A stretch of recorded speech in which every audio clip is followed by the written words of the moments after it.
Welcome back to New Rockstars. I'm Whitney Van Laningham, and it's time to grab your brellies and don your wellies, because this week's Rick and Morty is drenched in piss. And therapy, but mostly piss. Today, I'm taking you frame by frame through Season 6, Episode 8 of Rick and Morty to break down all the details you might have missed and analyze piss. Just a heads up, I'm gonna be bleeping a lot during this video because I don't want to anger Papa YouTube with my potty mouth. Let's kick things off with the episode title. Analyze Piss is a play on Analyze This, a movie from 1999 starring Robert De Niro as an anxious mafioso who seeks therapy from Billy Crystal. Although Rick doesn't interrupt Dr. Wang during her wedding festivities to tell her that he can't get a boner, this episode does explore a troubled man opening himself up to therapy. It's always a treat to have Susan Sarandon on the show, and somehow she's finally gotten through to Rick. The episode opens in Atlantis, where Rick and Morty are battling Mr. Nimbus, the series Namor parody from Season 5's Mort Dinner Rick Andre. Morty has set up an elaborate bunker embedded in a coral reef, where he's shooting tiny little clams at their adversary's octopus goons. When Rick launches Mr. Nimbus into the side of a boat, causing an oil spill, you can see the vessel's name, the Evergees. The Evergreen Marine Corporation is a shipping container corporation whose ships' names all begin with the word ever, just like this one. Remember back in 2021 when that container ship got stuck in the Suez Canal? That ship was the Evergiven. After Mr. Nimbus exits in a spectacular display of thrusting and nipple moisturizing, Rick and Morty start to pack up to head home, but are interrupted by a dork named Cookie Magneto who wants to fight Rick. If you thought we were done fighting a bunch of weird, annoying villains after that Story Lord episode last week,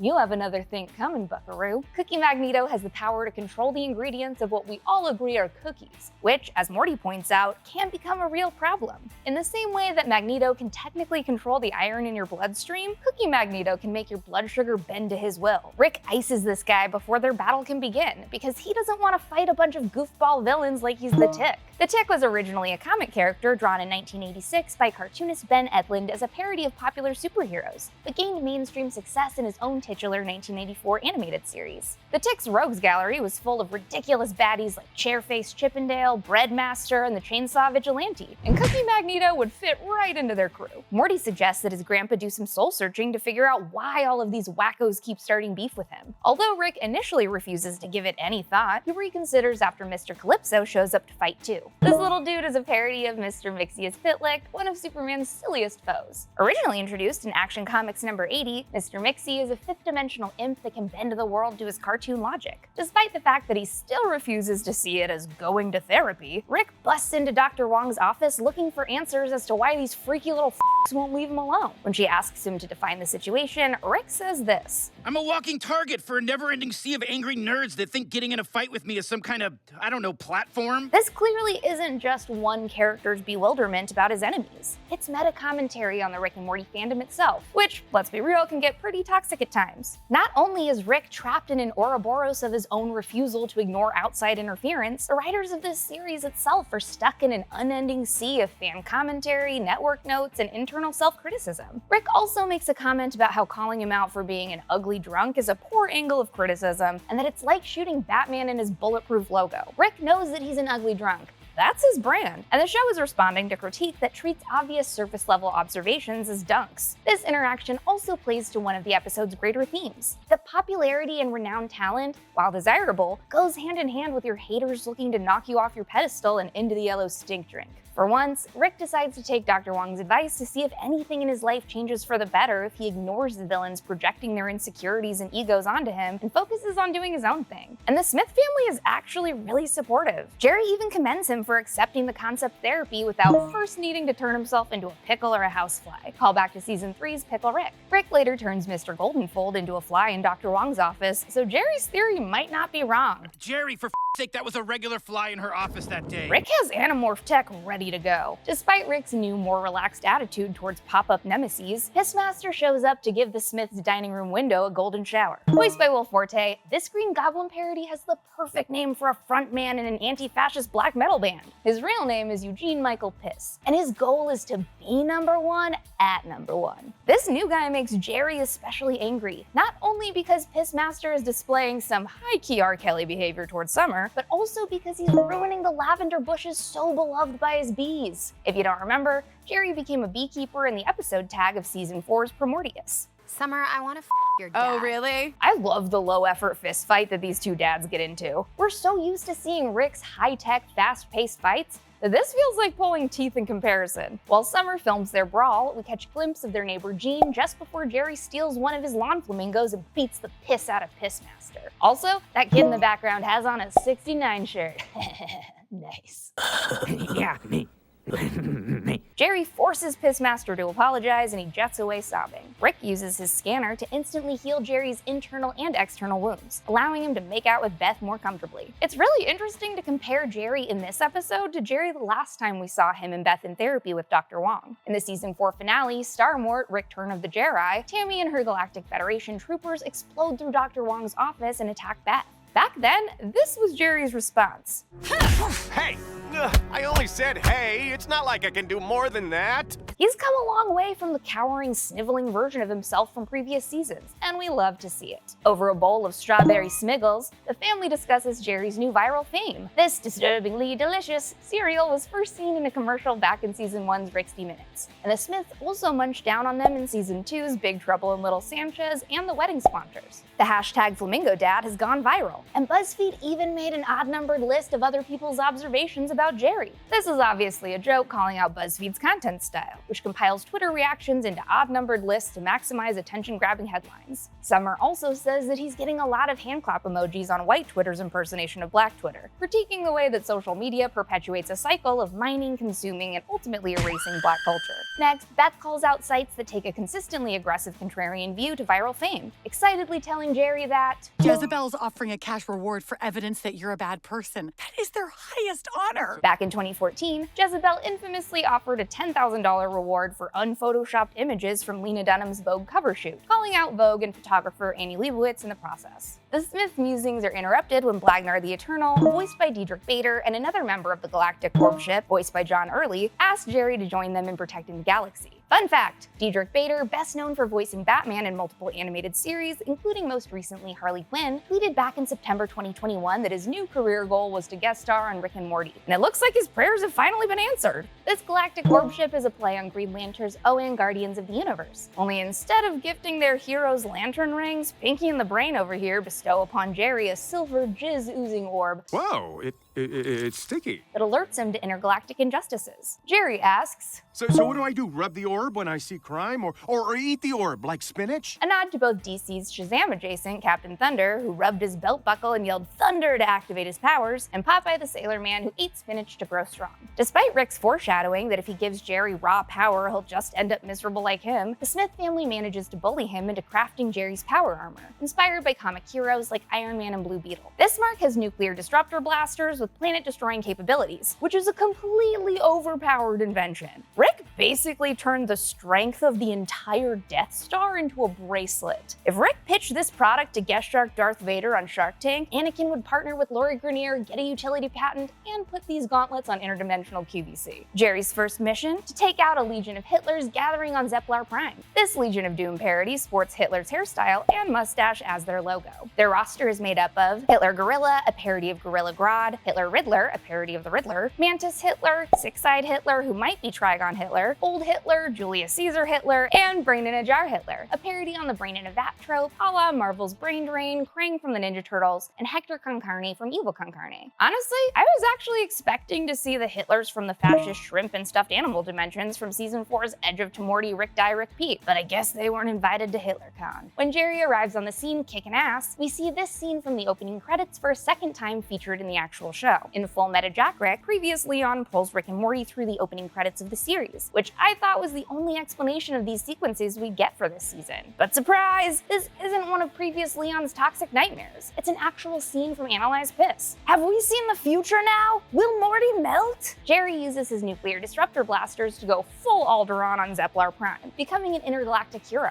The news celebrates him as Jerry Smith Station, finally a cool dad. When Flamingo Fam 69 goes live, they get an influx of over 75 trillion viewers turning in, including this girl sending heart emojis, Summer proud of her dad, this butt overlooking a sunrise that says slay Flamingo Dad, Squanchy who says yeah right loser, take an L, a blob alien who calls Jerry a flamingo dilf, and a queen bee who comments that she's heard he's into bees. You don't have to be a super genius to realize that you're not gonna get another set of skin or a new head of hair anytime soon. You might as well take care of what you got, which means you should really get familiar with geology. Geology is a 14-time award award-winning personalized skincare company recognized in Men's Health, Esquire, and Ask Men Grooming Awards with over 6,000 5-star reviews. And they've recently expanded to offer products for pretty much whatever you need. If you need hair care, use Geology's Co-Wash, a specially formulated cream cleanser that removes buildup and cleanses the hair without the big lather or harsh ingredients of typical shampoo. And for the rest of your shower routine, you can use their body washes, which are free of harsh ingredients, smell great, and are reliable. And for after the shower, protect your skin from environmental stressors with vitamin C and E ferulic serum to keep your skin looking young and healthy. And then a bit of dermatologist-tested aluminum-free deodorant that quite honestly smells great. Right now, for a limited time, Geology is hooking our audience up with an absolutely bonkers offer. If you use the code new Rockstars, they'll give you an additional 70% off of their award-winning skincare trial set. This discount stacks on top of their current sale prices, and there's also an additional bonus offer on one of their brand new skin, hair, and body products of your choice when you add it to your trial. With the holidays right around the corner, Geology has you covered. Check out their awesome gift sets featuring all of your favorite Geology products. To get started, just click the link in the description, take a 30-second diagnostic quiz, and their team of dermatologists will design a personalized routine just for you that ships directly to your door. Rick, of course, isn't taking Jerry's newfound fame very well. He busts into Dr. Wang's office, interrupting her session with Mr. Goldenfold, who we learned in Pickle Rick is seeing her for coprophagia. By temporarily turning Goldenfold into a fly, he frees this poop eater from his shame. Fly's entire evolutionary niche depends on waste, so I'm guessing that he finally found peace with his very gross diet somehow. Rick shows Dr. Wang the problem. Jerry is over rescuing Breakfast World's egg people from an evil piece of toast, and he's just sitting around on his keister. Jerry uses science powers to rid the world of evil, and he's the hero. Rick does it, and he's the enemy. That doesn't seem fair. I love the detail in this tiny glimpse of Breakfast World, by the way. They've got an egg sun, a flapjack stack building, a milk carton building, a bacon building, a waffle building with fork windows, honeycomb streetlights, and a toaster trailer. $10 says that this is the planet where Buttermorty lives. I do want to note, though, that Jerry seems prone to excessive force here, seen when he drags the toast back in for another round of humiliation, just as he did with the Drink More Water Yellow Goblin. During the episode, we see that Jerry can start fights, but he doesn't know when to appropriately end them. As nice as it is to see Jerry not be a total dweeb, it's pretty clear that Jerry can't responsibly wield power and is more motivated by praise and status than ending conflicts out of the goodness of his own heart. Dr. Wang points out that Rick is basically complaining that Hitlers are dead and encourages him to focus on the changes he's making by actually treating his immense power with care. Once again, he realizes that she's right and decides to further embrace his freedom from fighting with super idiots. At the launch of Mitsubishi's Space Lancer, an extremely subtle, not at all heavy-handed commercial tie-in, Mr. Stringbean, voiced by Tom Kenny, rolls up just like Sonic, challenging Rick to a duel of fisticuffs. When Rick refuses to engage, another soup named Dr. Buckles shows up to battle in his place. This dude is some kind of bizarre Iron Man 2 Whiplash parody, down to the accent. But Rick's victory of disengagement only lasts a few drinks, and he decides to pay a visit to the one person in the galaxy as miserable as he is, Pissmaster. Armed with Molson's Canadian beer for that ultimate pure tinkle taste, Rick heads over to Pissmaster's house in a scene that invokes similar imagery to Rorschach visiting Moloch's dingy home in Watchmen. Unfortunately, Rick finds Pissmaster dead by his own hand, and although he tries to heal his wounds, it's like Rick said back in Season 1's Anatomy Park. Well, I can't cure death. As he's about to leave, Rick hears Pissmaster's daughter at the door, blaming herself for her father's depression. Realizing that Pissmaster was a father trying his best just like him, Rick decides to don the helmet and give his daughter some brief closure. All around Pissmaster's home are pieces of evidence of a mediocre life. Sure, there's photos of his graduation in his first car, but the whole place is covered in piss, dude. The saddest items to me were his collection of third-place medals, offering a look into his psyche. No matter how hard he tried to go for the gold in showers, he always fell short. Bathing in #1 never made him #1. When Rick finds Pissmaster's unalive goodbye note, he becomes determined to give his life meaning. After building a better suit in a sequence inspired by Tony Stark creating his suit in the first Iron Man, he's able to use his technological genius to create a newer, better Pissmaster. As Rick begins to use the power of piss selflessly for good across the universe, a parody of Get Ready for This by 2 Unlimited, Y'all Ready for Piss, starts to play. Rick saves a woman from being mugged with heat-seeking pistols. Oh.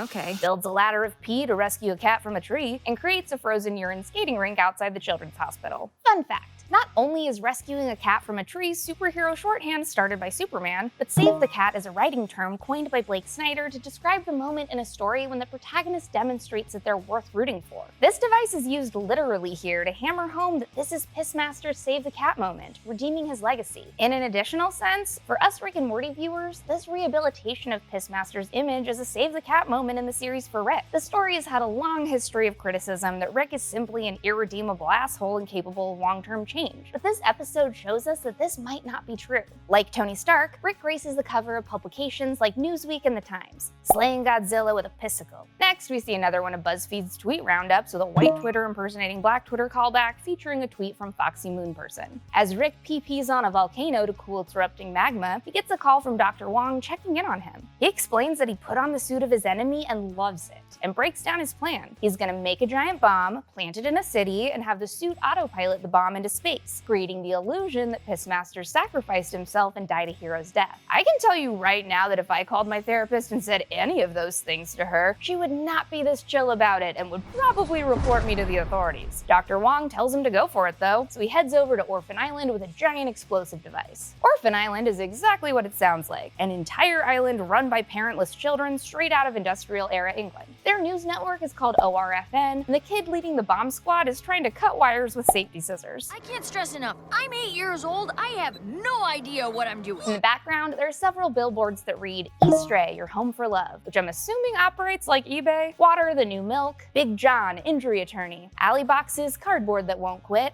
and Twisted Cola. Get it? Like Oliver Twist. At the corner of Urchin Row and Wayward Yard, there's a general store called Rags and Riches, and next to it a Toasted Nut Cart. Also on that street, you can see a sign with a newsboy hat next to Hawker's Hair Salon. A hawker is a merchandise vendor that sells inexpensive goods, handicrafts, and food items on an easily movable cart. There's also a Please Sir soup restaurant with the tagline, "You'll want some more," also from Oliver Twist. Orphan & Co., Poor and Little's, a parody of Big and Tall, and Wayward Yard Clothing. In this alley, we've got pieces of what looks like a Got Coal sign, an 800 number, Gas Lamp Limited, and an orphan waiting for soup poster. Although Jerry doesn't realize that his father-in-law is the one in the Pissmaster suit, he's undeniably a little peeved when the Orb Council decides to offer one to this guy. Ordered to hand off the orb and maintain his place on the council, Jerry intercepts Rick's plan, giving the appearance that he wanted to stop Pissmaster from saving the orphans. When the two are spotted struggling with the bomb in the sky, one of the orphans says, "Life comes at you fast," which could be a reference to that quote from those old Nationwide commercials. I suspect those commercials stole the line from Ferris Bueller and rearranged the words just a little, but that's just me. Rick flushes himself from the Pissmaster suit, instructing it to autopilot the payload, taking the bomb far away from the orphans. The trope of a hero towing a bomb out of the city as a sacrifice to save the world is super common. Just look at Iron Man in the first Avengers, or Batman in The Dark Knight Rises with those nukes. The news touts Pissmaster a hero for laying down his life, and his piss for those orphans, and his daughter believes her dad died a legend.